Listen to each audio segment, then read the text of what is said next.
পুরুলাকে চল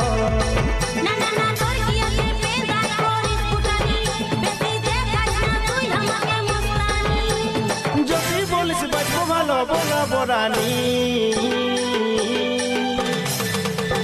মন্দাকিনী আমার মন্দাকিনী রে মন্দাকিনী আমার মন্দাকিনী